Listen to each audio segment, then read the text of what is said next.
80% de la richesse se trouve dans la pensée contre 20% à peu près dans les ressources matérielles. Voilà l'une des déclarations du docteur Paul Fokam-Kamonier qui a bousculé les certitudes des participants à cette conférence débat au Sofitel Hotel d'Abidjan. La démonstration qui a suivi ce postulat est pourtant vérifiable sur les choix économiques de l'Afrique, éternelle exportatrice défavorisée de matières premières que les pays développés transforment et revendent à prix d'or en produits manufacturés. Nous livrons nos capacités d'action à l'autre pour devenir un esclave. Nous devrons passer de l'économie de matières premières à l'économie de la connaissance. Il faut que nous transformions notre cacao ici. Il faut que nous l'envoyions.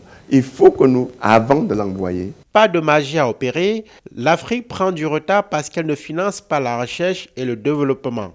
Moins d'1% de son budget y est consacré, là où la Chine, les États-Unis ou le Japon avoisinent les 20% au moins. Financer la recherche, mais également réinventer l'école afin qu'elle soit moins décontextualisée. Le système éducatif que nous avons hérité de la colonisation et même le système néocolonial que nous avons aujourd'hui n'est pas compatible avec nos besoins de l'économie d'aujourd'hui. L'économie de la connaissance se remarque par la capacité d'innovation, par l'importance de l'investissement dans l'éducation. Tant que l'investissement n'est pas fait dans l'éducation, dans la recherche, là, nous ne sommes pas à l'heure de l'économie de la connaissance. Et nous sommes loin d'arriver à l'économie de la connaissance. Cette vision qui est déclinée devant les partenaires d'Afriland First Bank, les clients et les membres du gouvernement ivoirien est le fruit de près d'un demi-siècle d'expérience accumulée par ce banquier à succès qui publie L'Afrique face à l'économie de la connaissance, ouvrage boussole pour les décideurs publics du continent. La Côte d'Ivoire, qui a renoué avec la croissance, la stabilité et le rayonnement international, a une responsabilité particulière dans cette dynamique nouvelle continentale.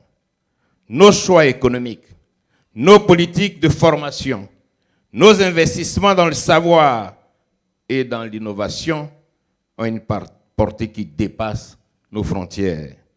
Nous pouvons et nous devons être un modèle pour chacun et pour tous. En 40 ans, Afriland First Bank, fondé par ce magnat de la finance, n'a fait qu'accompagner le développement économique et humain du continent. 800 milliards de francs CFA injectés par exemple en Côte d'Ivoire depuis son implantation en 2014. Mise en garde ferme du docteur Paul Fokam-Kamonier, la notion de transfert des technologies très en vogue dans les débats publics sur le continent est un leurre. Dans le monde d'aujourd'hui, la connaissance est une redoutable arme dont on va à la conquête par l'investissement au risque de subir le diktat de ceux qui l'ont compris et en font le socle de leurs politiques économiques, avait-il le conférencier.